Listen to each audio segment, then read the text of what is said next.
Fauji news కు స్వాగతం. నేను జ్యోతి. ముందుగా హెడ్లైన్స్ చూద్దాం.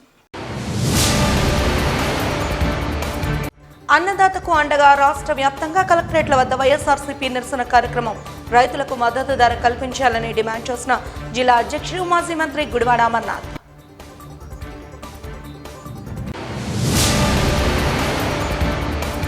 ప్రజా ఓట్లతో ఎన్నికైన వారు కార్పొరేట్ వ్యాపారస్తులకు అనుకూలంగా వ్యవహరించడం అన్యాయం. స్టీల్ ప్లాంట్ ప్రైవేటీకరణ ఆపాలని డిమాండ్ చేస్తూ Visakha steel plant joint action committee ఏర్పాటు సందర్భంగా పలువురు వక్తల వెల్లడి. శారీరక మానసిక దృఢత్వానికి ఆటలు సహకరిస్తాయన్న BJD CW principal doctor R Manjula. Women's college ప్రాంగణంలో ప్రారంభమైన ఖోఖో టోర్నమెంట్ ఫర్ ఉమెన్ 2024 ప్రారంభోత్సవంలో వెల్లడి.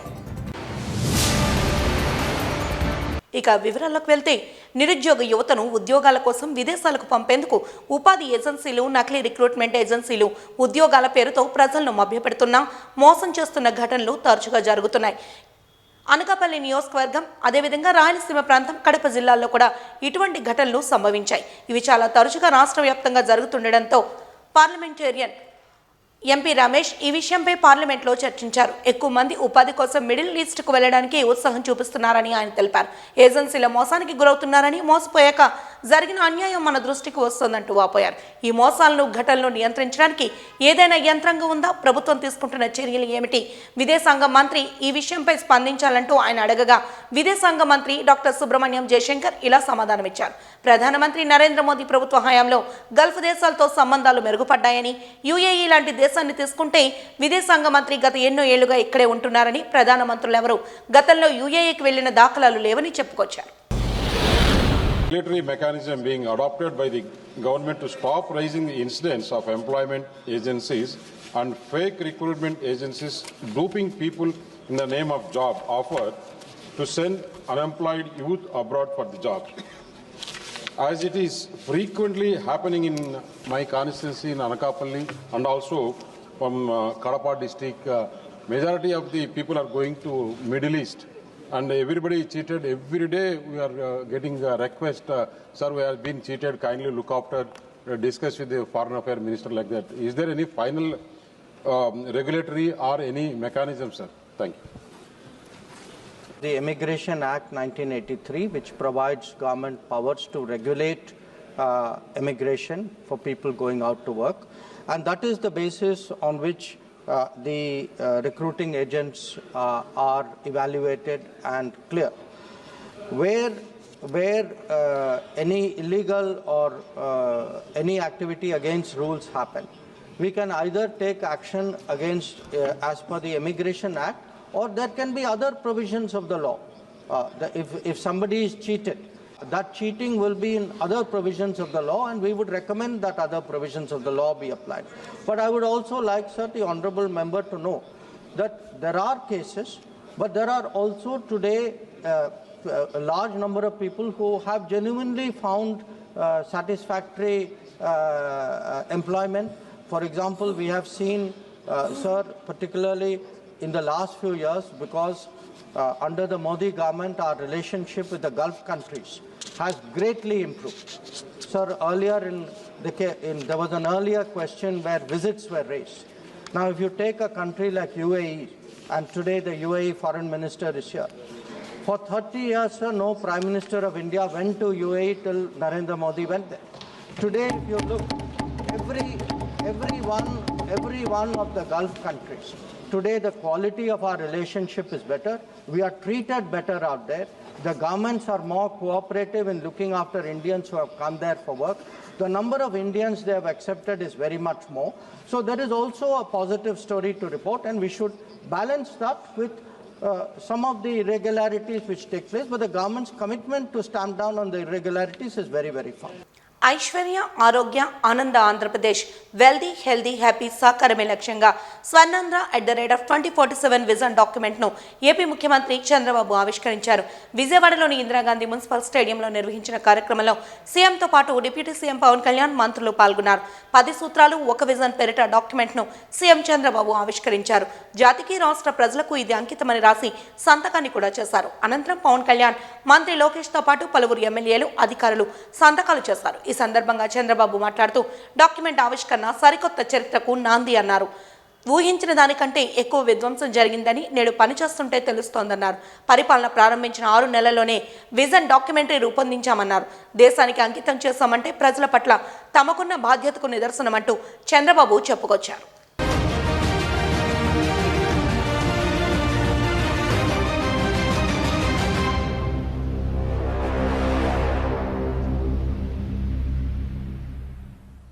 Ten principles, one vision.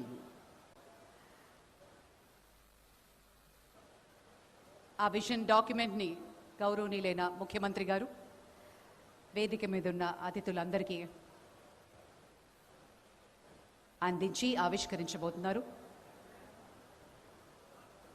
మరి మనందరం ఎప్పుడెప్పుడు అని వేచి చూస్తున్నటువంటి తరుణం రానే వచ్చింది. Launch of vision Swarnandhra 2047.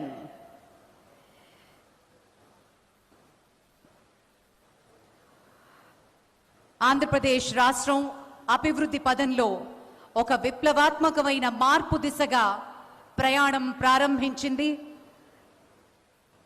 ఆ విజన్ డాక్యుమెంట్ని గౌరవనీయులైన ముఖ్యమంత్రి వారి స్వహస్తాలతోటి ప్రారంభోత్సవం చేస్తున్నటువంటి శుభ తరుణాన్ని మనమందరం వీక్షిస్తున్నాము. మన సమిష్టి లక్ష్యం మన రాష్ట్రాన్ని సంపదతో, ఆరోగ్యంతో మరియు ఆనందంతో నిండిన అత్యాధునిక స్వర్గధామంగా తీర్చిదిద్దడం లక్ష్యంగా మన ముఖ్యమంత్రి వర్యులు రిలీజ్ చేసినటువంటి Swarnandhra at 2047, the official document. Ladies and gentlemen, గట్టిగా మన చప్పట్లతోటి మన అభినందనలు తెలియచేద్దాం. గౌరవనీయులైన ముఖ్యమంత్రి గారు స్వర్ణాంధ్ర at 2047 విజన్ డాక్యుమెంట్లో స్వహస్తాలతో తన సంతకాన్ని చేస్తున్నటువంటి క్షణాన్ని మనం వీక్షిస్తున్నాం. ఆంధ్రప్రదేశ్ కేవలం ఒక రాష్ట్రం మాత్రమే కాదు, ప్రగతికి, సాంప్రదాయాలకు మరియు దృఢ సంకల్పానికి ప్రతీక అంటూ మన కోసం, మన ప్రగతి కోసం చేస్తున్నటువంటి ఈ విజన్ మనందరం నిజంగా అదృష్టవంతులుగా భావించాలి. గట్టిగా చప్పట్లతోటి అభినందనలు మరియు శుభాశీస్సులు అందిద్దాం. ఈ మహత్తరమైన ఘట్టం ఆంధ్రప్రదేశ్ రాష్ట్ర చరిత్రలో సువర్ణాక్షరాలతో లిఖించదగ్గ రోజు. ఈ ప్రతిజ్ఞ అందరం కలిసి చేద్దాం. నారా చంద్రబాబు నాయుడు అనే నేను ఆంధ్రప్రదేశ్ అభివృద్ధికి అచంచలమైన నిబద్ధతతో దేశానికి ఆదర్శంగా నిలిచి సంపన్న, ఆరోగ్యకరమైన, సంతోషకరమైన రాష్ట్రంగా తీర్చిదిద్దేందుకు కృషి చేయాలని మనస్ఫూర్తిగా సంకల్పిస్తున్నాను. మనందరం కలిసి స్వర్ణాంధ్ర 2047 దిశగా పరివర్తనాత్మక ప్రయాణాన్ని ప్రారంభిస్తాం. మన రాష్ట్రం శ్రేయస్సు, సృజనాత్మకత మరియు సమ్మళితకు ప్రపంచవ్యాప్త గుర్తింపును పొందుతుంది. ఐకమత్యంతో, దృఢ సంకల్పంతో ప్రతిజ్ఞ చేస్తున్నాను.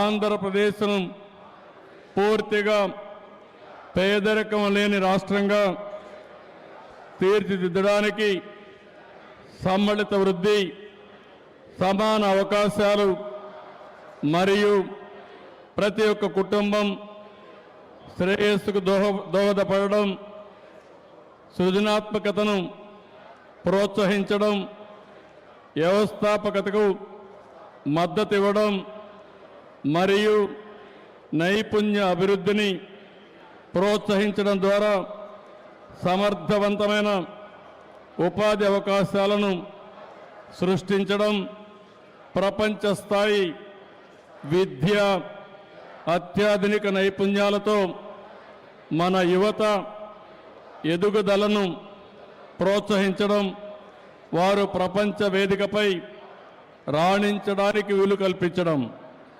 నీటి వనరులను పరిరక్షించడం, ప్రకృతి సిద్ధమైన వ్యవసాయం మరియు ఆధునాతన సాంకేతిక పరిజ్ఞానాన్ని ఉపయోగించుకోవడంలో రైతులకు మద్దతు ఇవ్వడం, వ్యవసాయాన్ని లాభదాయకమైన మరియు స్థిరమైన వృత్తిగా మార్చడంలో సహాయపడడం, ఆంధ్రప్రదేశ్ని ప్రపంచ స్థాయి లాజిస్టిక్స్ హబ్గా రూపొందించడంలో సహాయపడడం, పునరుత్పాదక ఇంధన పరిష్కారాలను ప్రోత్సహించడం, ఈ ఇంధన స్వావలంబన సాధించడం,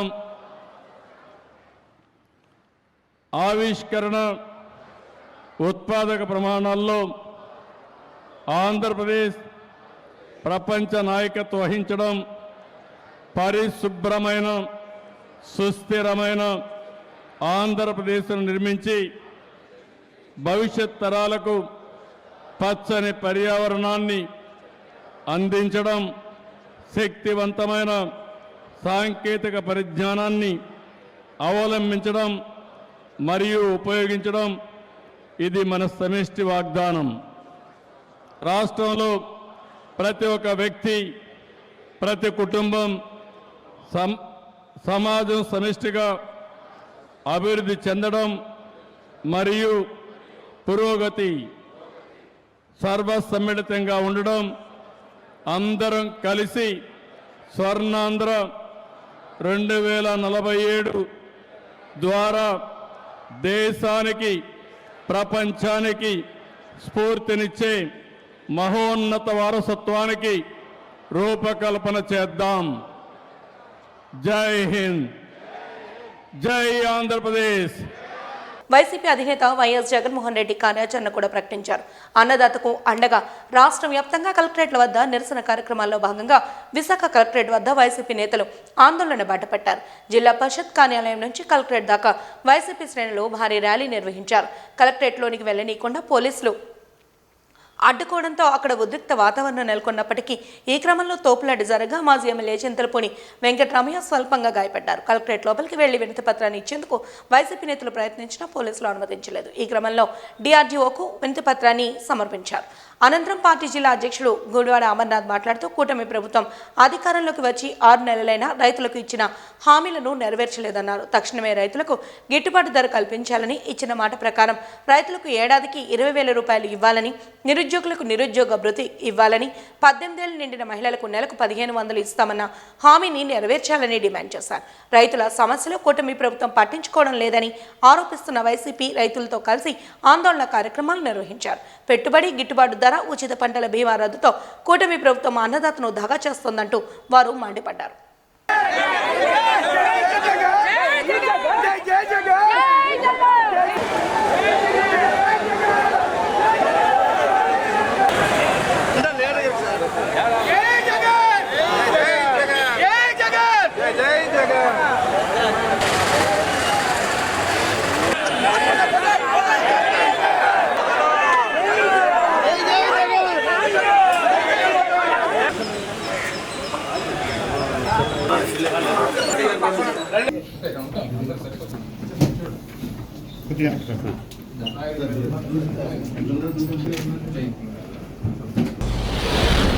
వైఎస్ఆర్ కాంగ్రెస్ పార్టీ అధ్యక్షులు మాజీ ముఖ్యమంత్రి శ్రీ వైఎస్ జగన్మోహన్ రెడ్డి గారి పిలుపు మేరకు రాష్ట్రంలో ఉన్నటువంటి 26 జిల్లాల్లో 26 జిల్లా కేంద్రాల్లో ఉన్నటువంటి కలెక్టర్ కార్యాలయాల్లో ఆ జిల్లా కలెక్టర్లకి రాష్ట్రంలో ఉన్నటువంటి రైతులు ఎదుర్కొంటున్నటువంటి ఇబ్బందులు, గతంలో ఈ ప్రభుత్వం అధికారంలోకి రావడం కోసం ఎన్నికల్లో ఇచ్చినటువంటి హామీలు, ముఖ్యంగా ఇప్పుడు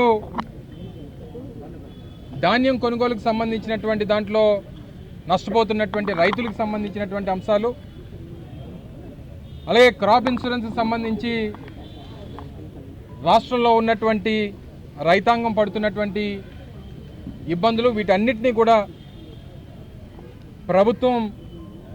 ప్రభుత్వం మీద ఒత్తిడి తీసుకొచ్చేటువంటి దానికి ఆయా జిల్లాల్లో ఉన్నటువంటి పార్టీ ముఖ్య నేతలు, రైతు సంఘాలకు సంబంధించినటువంటి నాయకులు, పార్టీకి సంబంధించినటువంటి నాయకత్వం అంతా కూడా ప్రతి జిల్లా కేంద్రంలో కూడా ఒక నిరసన కార్యక్రమాన్ని నిర్వహించి కలెక్టర్లకి రిప్రజెంటేషన్ ఇచ్చేటువంటి కార్యక్రమాన్ని ఈరోజు చేపట్టడం జరిగింది. ఎన్నికలు అయిపోయిన తర్వాత వచ్చినటువంటి ఫలితాలు చూసిన తర్వాత కూటమి అధికారంలోకి వచ్చిన తర్వాత వారికి ముందుగానే చెప్పాం, మీకు 6 నెలల సమయం ఇస్తాం. 6 నెలల హనీమూన్ పీరియడ్ అనేటువంటిది ఏ ప్రభుత్వానికన్నా ఇవ్వాల్సిందే. ఇచ్చిన తర్వాత మీరు ఇచ్చినటువంటి హామీల మీద ప్రతిపక్షంగా వైఎస్ఆర్ కాంగ్రెస్ పార్టీ ప్రజల పక్షాన పోరాటం చేస్తుంది.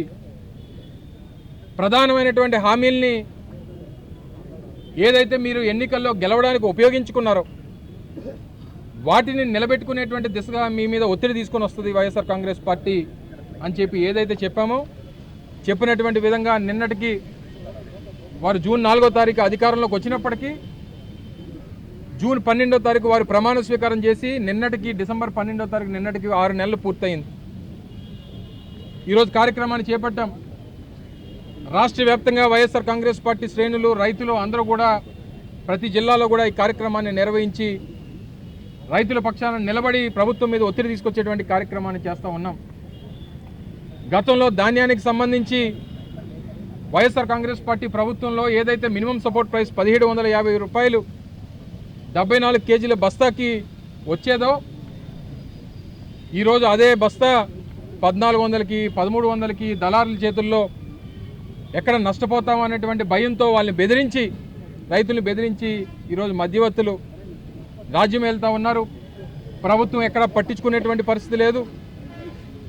ఒక చరిత్రగా రైతులకి తీసుకొచ్చినటువంటి ఆ రోజు జగన్మోహన్ రెడ్డి గారు రైతు భరోసా కేంద్రాలు ఈరోజు నిర్వీర్యం చేసి 2019 ముందుకు ఏ రకమైనటువంటి పరిస్థితులు రైతులు ధాన్యానికి సంబంధించి లేదా ఎరువులకు సంబంధించి సొసైటీల ముందు ఏ రకంగా లైన్లో నిలబడి లాఠీ ఛార్జీలు చేయించుకొని ఇబ్బందులు పడేటువంటి పరిస్థితుల దగ్గర నుంచి వారి గ్రామానికే రైతు భరోసా కేంద్రాలను తీసుకొని వెళ్ళినటువంటి గొప్ప. ఇదిలా ఉండగా వైసీపీకి కార్యకర్తలే పార్టీకి బలమని మాజీ మంత్రి గుడివాడ అమర్నాథ్ వ్యాఖ్యానించారు. విశాఖలో ఆయన మాట్లాడుతూ గతంలో వైసీపీ కార్యకర్తలకు అన్యాయం జరిగిందని మరోసారి ఆ పొరపాటు జరగకుండా చూస్తామన్నారు. ఎంతో మంది నేతలను తీర్చిదిద్దిన జగన్ ఓ మ్యానుఫ్యాక్చరింగ్ యూనిట్ అయితే తామంతా ప్రొడక్ట్స్ అంటూ చెప్పుకొచ్చారు. కంపెనీ నుంచి వేస్టేజ్ అంతా బయటకు పోతోందని వైసీపీని వీడుతున్న వారిని ఉద్దేశించి సంచలన వ్యాఖ్యలు చేశారు. వారు అధికారంలోకి వాళ్ళు రాజకీయాల్లోకి వచ్చిన దగ్గర నుంచి వారు అధికారంలోనే ఉన్నారు. ఇప్పుడు మేము ఉన్నాం అనుకోండి, 2 సార్లు ఓడిపోయాం, ఒకసారి గెలిచాం. గతంలో 2014 నుంచి 19 వరకు ప్రతిపక్షం చూసాం, 19 నుంచి 24 వరకు అధికారాన్ని చూసాం, మళ్ళీ ఇప్పుడు ప్రతిపక్షంగా పోరాటం చేస్తూ ఉన్నాం.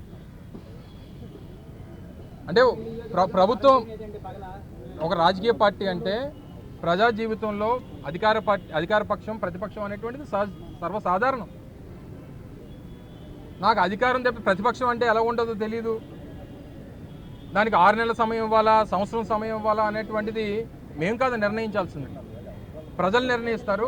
ప్రజల తాలూకు అభిప్రాయాన్ని మా నాయకుడు నిర్ణయిస్తాడు. చెప్పండి అండి, 20,000 రూపాయల సాయం అందట్లేదు, మాకు ఇబ్బంది లేదని చెప్పి రైతులు ఏమన్నా చెప్పనండి. లేదా 3,000 రూపాయలు నిరుద్యోగ భృతి అందట్లేదు, మాకు ఇబ్బంది లేదని చెప్పి నిరుద్యోగ యువతని చెప్పమనండి. లేదా 1,500 రూపాయలు చెప్పినా ఇస్తామని చెప్తే నమ్మి మోసపోయినటువంటి మహిళలు చెప్పమనండి. అమ్మఒడి 15,000 రూపాయలు ఈ పిల్లలు ఎంతమంది పిల్లలు ఉంటే అంతమందికి ఇస్తామని చెప్పినటువంటి ఆ తల్లులను అడగండి. సో ఇన్ని ప్రోగ్రామ్స్ చెప్పి ఏవి చేయకపోతే ఇంకా 6 నెలలు కూడా ఈయనకి సరిపోతే అయినా సరే బ్రహ్మాండంగా ఉందని అంటే మరి ఆయన ఏ ఉద్దేశంతో చెప్పారు. ఇప్పుడు ఈరోజు రాష్ట్రంలో మా పార్టీ తప్పితే ఏ పార్టీ అని అధికారంలో ఉంది, ప్రధానమైనటువంటి పార్టీ. సరే కమ్యూనిస్టులు పక్కన పెడదాం.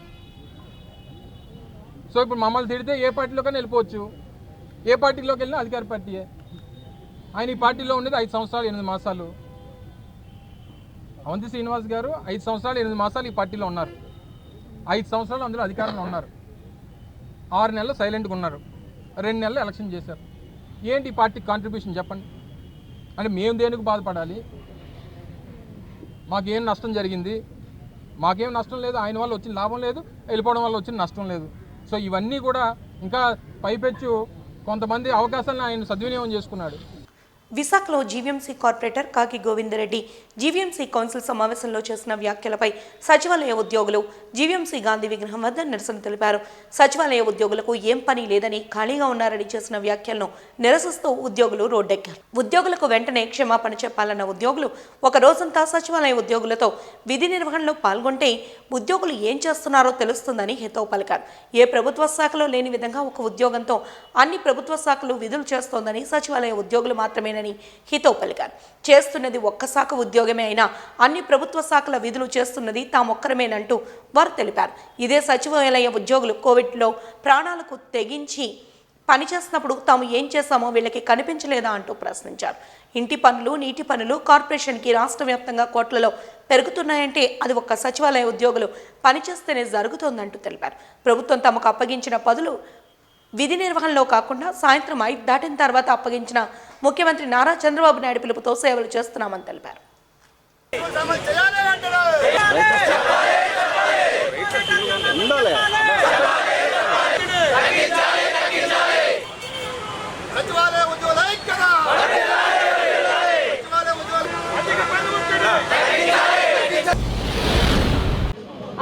రీసెంట్గా జీవీఎంసీ కౌన్సిల్లోని 69వ వార్డు కార్పొరేటర్ గారు ఎవరైతే ఉన్నారో గోవింద్ రెడ్డి గారు, ఆయన చేసిన వ్యాఖ్యానాల మీద మేము ఈరోజు నిరసన తెలపడానికి వచ్చామండి.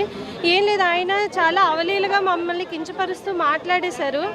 అసలు నిజాలు ఏంటో తెలుసుకొని మాట్లాడితే మేము సంతోషిస్తామండి. ఎందుకంటే మా కష్టం గుర్తించట్లేదు, ప్రజల్లోకి ఈ విధంగా మమ్మల్ని నెగిటివ్గా తీసుకెళ్లడం అనేది ఎంతవరకు కరెక్ట్? మేము వర్క్లోకి వచ్చి సర్వీస్లోకి వచ్చి 5 ఇయర్స్ అవుతుంది. 3 సంవత్సరాలు మేము 15,000 జీతానికి సర్వీస్ ఇచ్చామండి. మాకు ఇప్పుడు ప్రస్తుతానికి జీతం 30,000, మాకు 40,000 50,000 మేము అందుకుంటున్నామని ఆయన అన్నారు. అది నిరూపిస్తే, మాకు ఏదైతే ఎక్స్ట్రా జీతం అని ఆయన వచ్చినట్టు నిరూపిస్తే అది మేము గవర్నమెంట్కి వదిలేస్తాం. అలానే ఏదైతే వర్కులు చేయట్లేదు, మేము ఇది చేయట్లేదు అది చేయట్లేదు అంటే ప్రెజెంట్ ఉన్న వర్క్స్ అన్నీ కూడా మేము అందులో ఇంక్లూడ్ అవ్వకపోతే ఏ వర్క్ అవుతుందో చెప్పమనండి. ప్రతి సర్వే అవ్వచ్చు, వర్క్ అవ్వచ్చు, పెన్షన్స్ అవ్వచ్చు. ఇంకో విషయం ఏంటంటే అండి, పైనుంచి సీఎం గారు మమ్మల్ని బాగానే అర్థం చేసుకుంటున్నారు. ఆయన మాలో చాలామంది హైలీ క్వాలిఫైడ్ ఉన్నారని మమ్మల్ని ప్రాపర్గా యూటిలైజ్ చేసుకోండి అని చెప్పి మాకు ఇబ్బంది పెట్టొద్దు అని కూడా చెప్తున్నారు.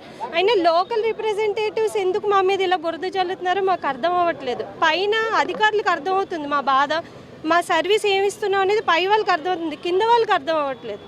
అది ఎందుకు అనేది కొంచెం పైనుంచి మీరు కూడా మొబిలైజ్ చేసి అందరికీ అర్థమయ్యేలా చెప్పాలని. అలాగే మా జీతాలు మేము 30,000కే చేస్తున్నాం, మేము పనులు చేస్తున్నాం. అలానే మాకు వీక్లీ హాలిడేస్ ఏవైతే సెలవులు ఉన్నాయో, సండేస్, సెకండ్ సాటర్డేస్, ఇవి కూడా మేము సాక్రిఫైస్ చేస్తున్నాం అండి చాలాసార్లు. ఈ విషయం గుర్తించారు. బిఎల్ఓ డ్యూటీస్ ఒక పక్క, ఓ పక్క ఏవో క్యాంపెయిన్స్ అంటారు, సడన్గా అన్ని ఎమర్జెన్సీ, ఏ వరకు వచ్చినా ఎమర్జెన్సీ ఇమ్మీడియట్ రిపోర్ట్స్ అంటారు. అవన్నిటికీ కూడా మేము సంసిద్ధం అయ్యి మేము వెంటనే రిపోర్ట్స్ ఇస్తున్నాం. మా వరకు మైండ్ పవర్, విల్ పవర్ అన్నీ చూపించి ఇస్తున్నాం అండి. అయినప్పటికీ మా మీద ఇలాంటి వ్యాఖ్యానాలు చేయడం ఏమాత్రం తగదు. ఇక మీద ఇలాంటివి రిపీట్ అవ్వకుండా చూసుకోవాల్సిందిగా విన్నవించుకుంటున్నాం. గ్రామ వార్డు సచివాలయం ఉద్యోగుల సంఘం తరపున నిన్న కౌన్సిల్లో జరిగినటువంటి కార్పొరేటర్ గారు వ్యాఖ్యానించినటువంటి వ్యాఖ్యల్ని ఉద్యోగ సంఘాల తరపున మేము తీవ్రంగా ఖండిస్తున్నాం. ఒక విషయం గుర్తుపెట్టుకోమని మనవి చేస్తున్నాం, విజ్ఞప్తి చేస్తున్నాం. ఇక్కడ ఎవరైతే సచివాలయ ఉద్యోగులు ఉన్నారో వారందరూ కూడా పీజీలు, పిహెచ్డీలు, స్కిల్డ్ ప్రొఫెషనల్స్ అయి ఉండి కూడా గవర్నమెంట్ ఉద్యోగం అనే ఆశతో మేము ఉద్యోగాల్లో జాయిన్ అవ్వడం జరిగింది. మేము తెల్లవారు 6 గంటల నుంచి రాత్రి 10 గంటల వరకు కూడా పని చేస్తూనే ఉన్నాం. ప్రభుత్వ ఉద్యోగికి పబ్లిక్ హాలిడే ఇస్తారు. పబ్లిక్ హాలిడేస్ రోజు కూడా మమ్మల్ని యూటిలైజ్ చేసుకుంటున్నారు. మీరు ఖచ్చితంగా పని చేయాలని చెప్పి ప్రెజర్ చేస్తున్నారు. ఉద్యోగాన్ని గంటలు తెల్లవారు 10 గంటల నుంచి సాయంత్రం 5 గంటల వరకు. మాకు 5 గంటల తర్వాతే కరెక్ట్గా స్టార్ట్ చేస్తారు టెలికాన్ఫరెన్స్లు తీసుకోవడం. అప్పుడు మేము ప్రయాణం చేస్తుంటాం, ఇంటికి వెళ్ళడం మొదలు పెడుతుంటాం. ఆ టైంలో మా ప్రమాదం జరిగి అనుకోని సంఘటనలు ఏమైనా జరిగితే మా యొక్క జీవితానికి ఎవరు భరోసా ఇస్తారు, మా కుటుంబానికి ఎవరు భరోసా కల్పిస్తారు? ఖచ్చితంగా మేము ఈ వేదికగా డిమాండ్ చేస్తున్నాము. మాకు ప్రభుత్వం ఏదైతే పని గంటలు నియమించిందో ఆ పని గంటల్లోనే తెల్లవారు 10 నుంచి సాయంత్రం 5 వరకే మా యొక్క ఉద్యోగాల్ని పని గంటలు కొనసాగించాలి. అధిక గంటలు మమ్మల్ని ఉపయోగించుకుని బాధ పెట్టకూడదని వేదికగా తెలియజేస్తున్నాము. అదేవిధంగా పబ్లిక్ హాలిడేస్ ఖచ్చితంగా మాకు ఇంప్లిమెంట్ చేయాలి. మేము కూడా ప్రభుత్వ ఉద్యోగులమే. అదేవిధంగా ప్రభుత్వ సచివాలయ ఉద్యోగస్తులకు ఏ పని లేదు, వారు ఖాళీగా ఉంటున్నారని చెప్పి వ్యాఖ్యానించడం తీవ్రంగా మేము ఖండిస్తున్నాము. అయ్యా, మీకు 2 చేతులు జోడించి విజ్ఞప్తి చేస్తున్నాం. మేము ఖాళీగా ఉండట్లేదు, మేము బోల్డ్ పనులు చేస్తున్నాం. కాబట్టే ఎవరైతే కలెక్టర్స్ ఉన్నారో ముఖ్యమంత్రి గారి ఆధ్వర్యంలో కూడా చెప్పడం జరిగింది. ఏమని అంటే సచివాలయ ఉద్యోగస్తులు లేకపోతే మేము వర్క్ కరెక్ట్గా పర్ఫెక్ట్గా పర్ఫామ్ చేయలేము, వాళ్ళు డిప్యూటేషన్ మీద వెళ్ళిపోతున్నారు. కాబట్టి ఇక్కడ మ్యాన్ పవర్ లోపం ఉంది. కాబట్టి సీఎం గారు కూడా చెప్పారు, మ్యాన్ పవర్ని యూటిలైజ్ చేసుకొని సచివాలయ ఉద్యోగాలను యూటిలైజ్ చేసుకోమని చెప్పేసి. అంటే మా యొక్క శక్తి పై అధికారులు గుర్తించడం జరిగింది. తప్పు వ్యాఖ్యలు చేసి మమ్మల్ని మానసికంగా బాధ పెట్టే ప్రయత్నాలు మానుకోమని, సచివాలయ ఉద్యోగస్తులు గొప్పతనం గుర్తించమని మీ అందరికీ చేతులు జోడి విజ్ఞప్తి చేస్తాం. ప్రజల ఓట్లతో ఎన్నికైన వారు కార్పొరేట్ వ్యాపారస్తులకు అనుకూలంగా వ్యవహరిస్తూ రాష్ట్రాన్ని అమ్మేస్తున్నారని, అమ్మడం మానేసి ప్రజల సంపదైన స్టీల్ ప్లాంట్ ప్రభుత్వ రంగ సంస్థలను కాపాడాలని బీఎస్పీ రాష్ట్ర చీఫ్ కోఆర్డినేటర్ జె పూర్ణచంద్రరావు విజ్ఞప్తి చేశారు. స్టీల్ ప్లాంట్ ప్రైవేటీకరణకు వ్యతిరేకంగా Visakha steel plant joint action committee ఏర్పాటు చేసిన సందర్భంగా పౌర గ్రంథాలయంలో మీడియా సమావేశాన్ని నిర్వహించారు. ఈ సందర్భంగా ఆయన మాట్లాడుతూ, ఇటీవల విచ్చేసిన ముఖ్యమంత్రి చంద్రబాబు ప్రైవేట్ టెక్నాలజీ ప్రచారం కోసం వచ్చారని, ఆయన కేంద్ర ప్రభుత్వంతో స్టీల్ ప్లాంట్ ప్రైవేటీకరణ జరగదని మోడీచే ప్రకటన చేయించాలని డిమాండ్ చేశారు.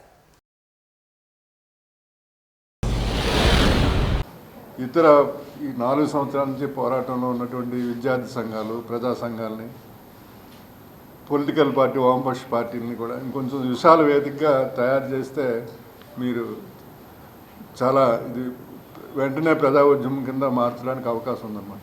ఎందుకంటే ఇవాళ రాజకీయాలు శాశ్వత పరిష్కారం, విశాఖపట్నం స్టీల్ ప్లాంట్కి శాశ్వత పరిష్కారం చేస్తామని 4 సంవత్సరాలని చెప్తున్నారు అనమాట. ఇప్పటికీ ఆ శాశ్వత పరిష్కారం అనేది కనబడటం లేదు కేంద్ర ప్రభుత్వం. అందుకని ఈ ఉద్యమం కార్మికుల వరకే అండి. కార్మికులు ఆల్రెడీ ప్రూవ్డ్ అనమాట. విశాఖపట్నం స్టీల్ ప్లాంట్లో ఎంప్లాయీస్ జీతాలు లేకపోయినా ఉత్పత్తి గత 2 నెలల నుంచి కూడా ఎక్కడ ఆపకుండాను ఒక అత్యున్నత స్థాయినటువంటి ఉత్పత్తి తీస్తున్నారు, లాభాలు వస్తున్నాయండి. ఇవాళ కేవలం ఒక మైన్స్ బూచిని చూపించి ఒక్కటి కూడా మైన్స్ ఇవ్వకుండా ఇవాళ మెట్టలకేమో నువ్వు మైన్స్ ఎక్కడి నుంచి ఇస్తావు, అదే ఎన్ఎండిసి నుంచి ఇస్తానంటున్నావు. ఈ విశాఖపట్నం స్టీల్ ప్లాంట్కి 35 సంవత్సరాల నుంచి ఆ రోజు ఇందిరాగాంధీ ఎన్ఎండిసి నుంచి ఇస్తామని నువ్వు అగ్రిమెంట్ చేసావు. ఎక్స్పెన్షన్కి 7.3కి వెళ్ళినప్పుడు ఎన్ఎండిసి నుంచి మీకు 6 మిలియన్ టన్స్ సరిపడేటువంటి ఐరన్ ఓర్ ఇస్తామని చెప్పావు. ఆ అగ్రిమెంట్లన్నింటినీ ఉల్లంఘించి ఇవాళ నష్టాలు చెప్తాను. నష్టాలు లేవు విశాఖపట్నం స్టీల్ ప్లాంట్కి. విశాఖపట్నం స్టీల్ ప్లాంట్ అనేది ఈ రోజు కూడా లాభాల్లో ఉందన్న. నువ్వు 4,000 కోట్లు పెట్టుబడి పెట్టి 4 లక్షల కోట్ల రూపాయల ఆస్తి ఎలా పెరిగింది? ఉద్యోగాల కోసం అర్హులు చేసే సమయం ఇది.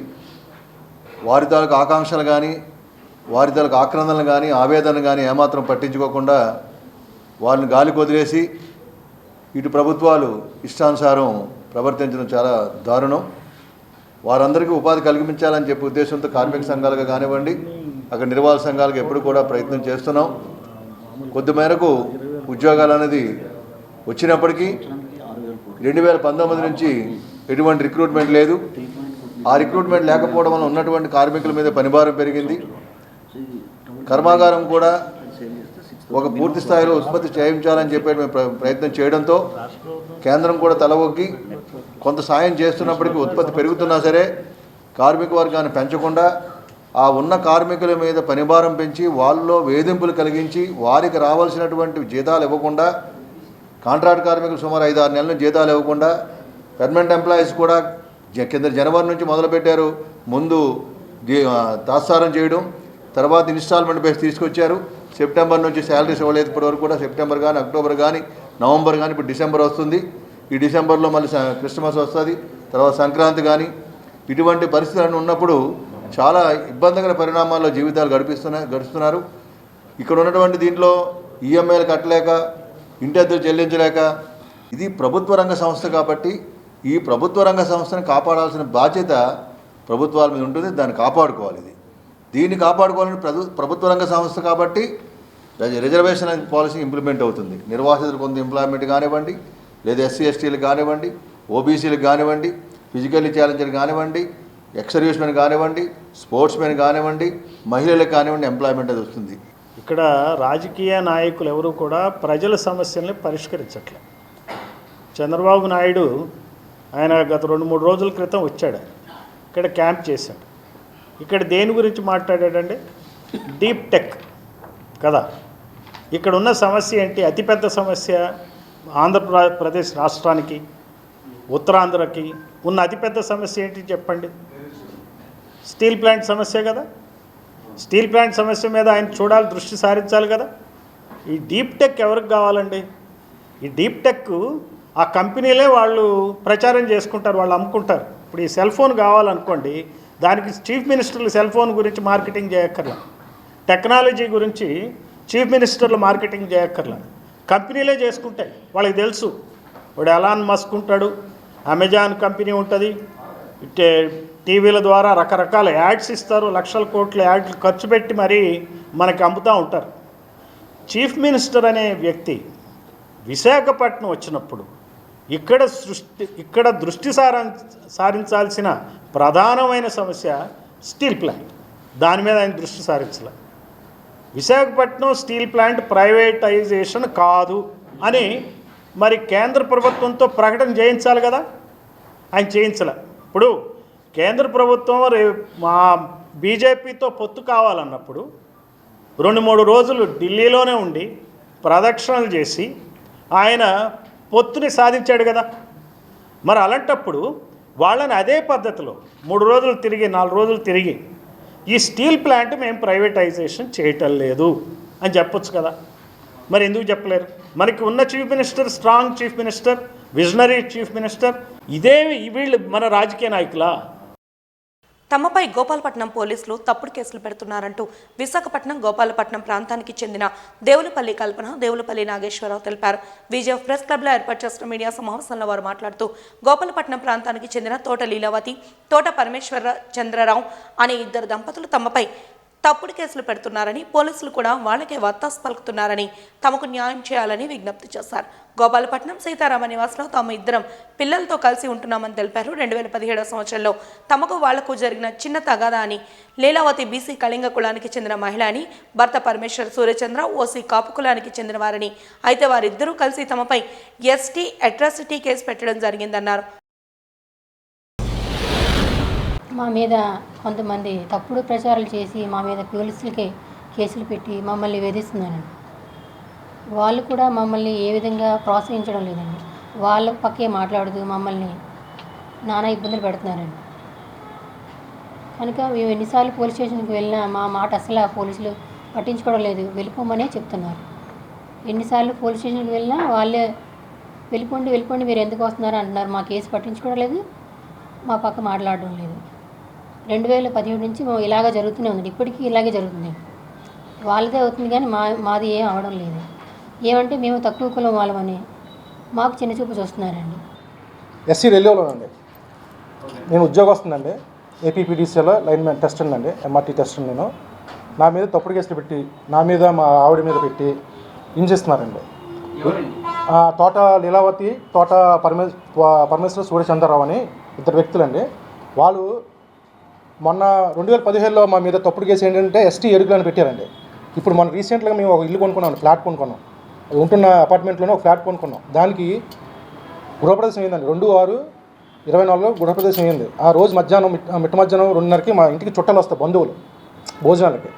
ఆ కారు రోడ్డు మీద పెట్టామని చెప్పి ఆవిడ తగువాడి మా మీద నానా బూతులాడి, నానా అంటే లాంగ్వేజ్ వాడి మా మీద తప్పుడు ఫిర్యాదు చేసిందండి. ఆవిడ చేస్తే వెంటనే ఎఫ్ఐఆర్ కట్టారండి. ఎప్పుడు కట్టారు? 2వ తారీఖు అయిన తగు 27వ తారీఖు ఎఫ్ఐఆర్ కట్టారండి. కట్టిన 4 నెలల వరకు నాకు ఎఫ్ఐఆర్ కాపీ ఇవ్వలేదండి. ఇప్పుడు ఇచ్చారంటే మొన్న 27/10/24లో ఎఫ్ఐఆర్ కాపీ ఇచ్చారనమాట. వెంటనే ఆ వారంలోనే నేను 4/11/24లో నేను స్పందనకి వెళ్ళానండి కలెక్టర్ గారి దగ్గరికి వెళ్ళి స్పందనకి వెళ్తే కలెక్టర్ గారు యాక్షన్ తీసుకోమన్నారు. తీసుకోనంటే నేను అక్కడికి వెళ్ళిన తర్వాత అక్కడ వాళ్ళు చెప్తే వాళ్ళేమో వెస్ట్ ఏసీపీకి వెళ్ళమన్నారు. వెస్ట్ ఏసీపీ సెక్షన్కి వెళ్ళానండి. వెస్ట్ ఏసీపీ మన ఎన్ఎస్టీలో ఉంది కదా, అక్కడ 2 సార్లు వెళ్ళాను సార్. 2 సార్లు వెళ్తే అది ఏసీపీ గారు ఏమో ఎఫ్ఐఆర్ కట్టమన్నారు. ఎందుకంటే అప్పుడు 2017లో ఎస్టీ ఎరుకులను కట్టారు, ఇప్పుడేమో 2004లో కాలింగ్ అని కట్టారండి. అంటే అప్పుడు ఎస్టీ ఎరుకులను కట్టారు, ఇప్పుడేమో బీసీ కాలింగ్ అని కట్టారు. అంటే తప్పుడు కేసులు పెడుతున్నట్టే కదా సార్. మా మీద కాకుండా ఉన్న అపార్ట్మెంట్లో కూడా కొంతమంది మీద అలాగే పెట్టారండి. ఆ ఎఫ్ఐఆర్ కాపీలన్నీ నా దగ్గర ఉన్నాయి. మళ్ళీ అది కాక అతను పుట్టిందేమో వెస్ట్ గోదావరి తాడేపల్లిగూడెంలో పుట్టారండి. వరంతా 1984-85 బ్యాచ్కి చెందిన అప్పర్ సీలేరు జిల్లా ప్రజా పరిషత్ ఉన్నత పాఠశాల 10వ తరగతి విద్యార్థులు. వివిధ రంగాల్లో స్థిరపడిన వారంతా దాదాపుగా 4 దశాబ్దాల తర్వాత విశాఖ జిల్లా పౌర గ్రంథాలయ వేదికగా కలుసుకున్నారు. చిన్ననాటి జ్ఞాపకాలను నెమరువేసుకున్నారు. ఆడిపాడి సందడి చేశారు. నగరానికి చెందిన సీనియర్ జర్నలిస్ట్ నేమాల హేమసుందర్రావు ఈ పూర్వ విద్యార్థుల ఆత్మీయ కలయికకు ఆద్యులు. ఈ ఆత్మీయ కలయికకు కారణమైన హేమసుందర్రావును అతని చిన్ననాటి సహ విద్యార్థులు అభినందించారు.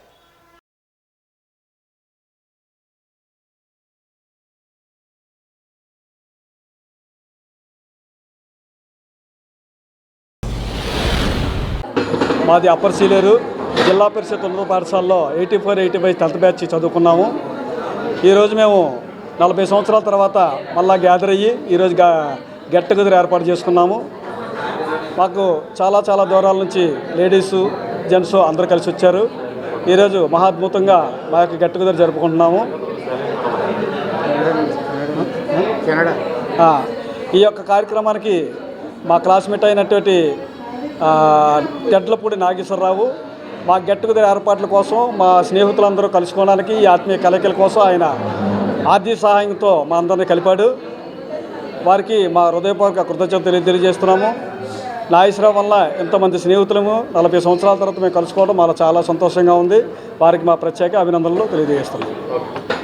అప్పర్ సీనియర్లోని 1వ తరగతి నుంచి 10వ తరగతి వరకు మేము అందరం కలిసి చదువుకున్నాము. మ్యారేజ్లు అయ్యి ఎవరి మట్టుకు వాళ్ళు ఇడిపోయినా సరే మా జనరేషన్లో సెల్ అనేది లేకపోయినా సరే మా ఫ్రెండ్స్ అనేది అందరినీ గ్యాదర్ చేసి ఈ యొక్క కార్యక్రమాన్ని పెట్టినందుకు మేమైతే చాలా సంతోషంగా ఉన్నాము. మేము ఎక్కడెక్కడో ఉన్నా కూడా అందరినీ కూడా కలిపి మా అందరినీ ఒక వేదిక మీదకి తీసుకొచ్చి మాకు ఆనందాన్ని పంచారు. మా స్నేహితుల అందరికీ మా తరపున మేము ధన్యవాదాలు చెప్పుకుంటాం. Inter college kho kho tournament for women 2024 పేరిట ఖోఖో ఆటల పోటీలను VGWC principal doctor R Manjula, AU sports board director professor Vijay Mohan, AU sports science physical education HOD professor A Pallavi తదితరులు ముఖ్య అతిథి గౌరవ అతిథులుగా హాజరు కాగా organising secretary doctor R Kiranmayya ఆధ్వర్యంలో విశాఖ ఉమెన్స్ కాలేజ్ గ్రౌండ్స్లో పోటీలు ప్రారంభమయ్యాయి. ఈ సందర్భంగా పలువురు వ్యక్తులు మాట్లాడుతూ శారీరక మానసిక దృఢత్వానికి ఆటలు సహకరిస్తాయని తెలిపారు. ముఖ్యంగా బాలబాలికలు క్రీడా స్ఫూర్తితో పోటీల్లో పాల్గొనాలని పిలుపునిచ్చారు.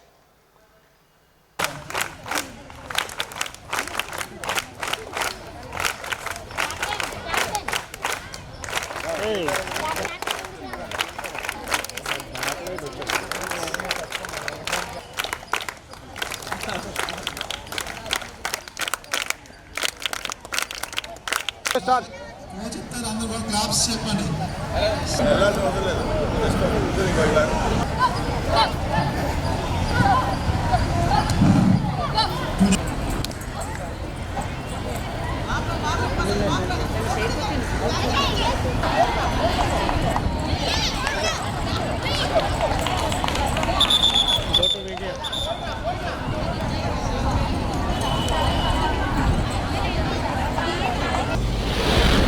24-25 అకాడమిక్ ఇయర్కి సంబంధించి Andhra university inter collegiate women kho kho టోర్నమెంట్ని మా కాలేజ్లో ఆర్గనైజ్ చేయడానికి అవకాశం ఇచ్చిన ఆంధ్ర యూనివర్సిటీ వారికి ముందుగా ధన్యవాదాలు తెలియజేసుకుంటూ, being a kho kho player and we love the game, so we are here to develop the game. Thank you very much professor Vijay Mohan sir and doctor Pallavi madam for giving us this opportunity. Sir చెప్పినట్టు exams వల్ల team participations కొంచెం తగ్గినాయండి, but probables are there and Andhra university team is definitely one of the best teams and we welcome all the players to enjoy the tournament here in our premises. ఈ ఆహ్లాదకర వాతావరణంలో వాళ్ళు ఈ మంచి కోర్టులో గేమ్ని చక్కగా ప్రతిభ ప్రదర్శించి మంచి నైపుణ్యాన్ని చూపిస్తారని ఆశిస్తున్నాము. ఈరోజు Andhra university kho kho women selections, inter college మరియు women university team selections government degree college for women jail road నందు ఈరోజు అనగా 13వ తారీఖున జరుగుతున్నవి. దీనికి దాదాపుగా 11 టీములు హాజరవుతున్నాయి. పరీక్షల కారణంగా కొంచెం మామూలుగా లాస్ట్ ఇయర్ అయితే 18-20 టీములు వచ్చాయి, 13 టీములకే కన్ఫైన్ అయింది. ఇంకో 2 టీములు ఎక్స్పెక్ట్ చేస్తున్నాము. వీటిలో ఇంటర్ కాలేజీలో ప్రతిభన ఆధారంగా మరియు కొంతమంది పిల్లలు డైరెక్ట్గా కాలేజీ టీములు లేని వాళ్ళు డైరెక్ట్గా సెలక్షన్కి వస్తారు. వీళ్ళందరికీ కలిపి కూడా టీము ఫైనలైజ్ చేయడం జరుగుతుంది. ఈ ఫైనలైజ్ చేసిన ఒక్కొక్క ఉమెన్ టీము వచ్చే నెల ఈ నెల 26 నుంచి జరగబో కాలికట్ యూనివర్సిటీ నందు south zone inter university women tournament జరగబోతుంది. దానికి Andhra university women team participate చేయబోతుంది. Andhra university women team south జోన్లోనే one of the best teams. So ఈ ఏడు కూడా లాస్ట్ ఇయర్ కూడా ప్రీ క్వార్టర్స్ ఫైనల్స్ వరకు వచ్చింది. ఈ ఏడు కూడా వీళ్ళు బాగా రాణించి సౌత్ జోన్కే కాకుండా మన ఆంధ్ర యూనివర్సిటీని ఆల్ ఇండియాలో కూడా పార్టిసిపేషన్కి లాస్ట్ 4 ఆల్ ఇండియాకి వెళ్తాయి. So all the very best Andhra university women cricket team. Vaji news ముగించే ముందు హెడ్లైన్స్ మరొకసారి చూద్దాం. అన్నదాతకు అండగా రాష్ట్ర వ్యాప్తంగా కలెక్టరేట్ల వద్ద వైఎస్ఆర్సీపీ నిరసన కార్యక్రమం. రైతులకు మద్దతు ధర కల్పించాలని డిమాండ్ చేసిన జిల్లా అధ్యక్షుడు మాజీ మంత్రి గుడివాడ అమర్నాథ్.